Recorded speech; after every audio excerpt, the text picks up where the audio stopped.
Hi, welcome to NKM blog. ఈజీగా గోధుమ రవ్వ మినపప్పు దోశ, అందులోకి టమాటో చట్నీ తయారీ విధానం చూద్దాం. ఒక కప్పు గోధుమ రవ్వకి అందులోకి హాఫ్ కప్ మినపప్పు తీసుకొని ఒక 2 times వాష్ చేయండి. అందులో వాటర్ పోసి ఒక 2 hours నానబెట్టండి. అందులో టమాటో చట్నీ తయారీ విధానం చూద్దాం. ఒక స్పూన్ నువ్వులు, ఒక స్పూన్ జీలకర్ర తీసుకొని వేయించుకోవాలి.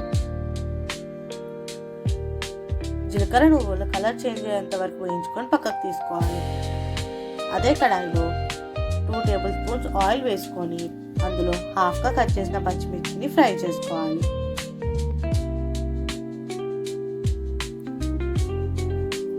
పచ్చిమిర్చి కలర్ చేంజ్ అయ్యేంత వరకు ఫ్రై చేసుకోవాలి.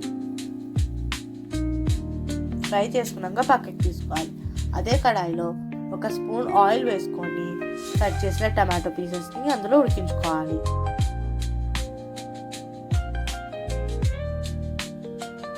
అందులో ఒక స్పూన్ సాల్ట్, కొంచెం చింతపండు, హాఫ్ స్పూన్ పసుపు, హాఫ్ స్పూన్ జీలకర్ర మెంతుల పొడి వేసుకొని ఉడికించుకోవాలి.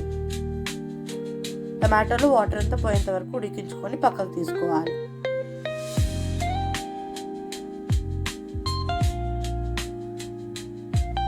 ఇలా ఉడికించిన టమాటాలను చల్లారనివ్వాలి.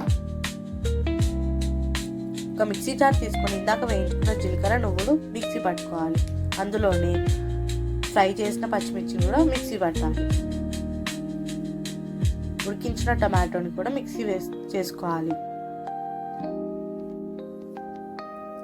అందులో 5 నుంచి 6 వెల్లుల్లి రెబ్బలు వేసుకొని మెత్తగా కాకుండా కొంచెం బరకగా పట్టుకోవాలి. ఒక కడాయి తీసుకొని అందులో ఒక 2 spoons ఆయిల్ వేసి అందులో 1 స్పూన్ ఆవాలు, 1 స్పూన్ జీలకర్ర వేసుకొని వేయించుకోవాలి. అందులోనే ఎండుమిర్చి, కరివేపాకు వేసుకొని వేయించుకోవాలి. అందులోనే కొంచెం ఇంగువ, పసుపు వేసుకోవాలి. టమాటో పచ్చడి కూడా పోపులో కలిపేసేయాలి.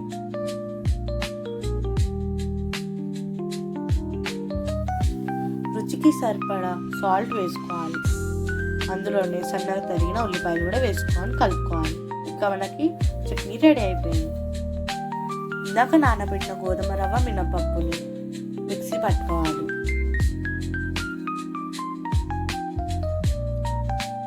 పప్పుని మిక్సీ జార్లో వేసుకొని అందులో కొంచెం వాటర్ వేసుకొని మిక్సీ పట్టుకోవాలి.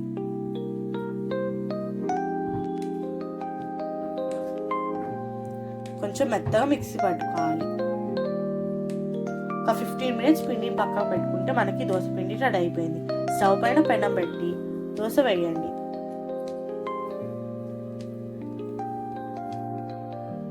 దోశ వేసాక దానిపైన కొంచెం నెయ్యి వేసుకోండి.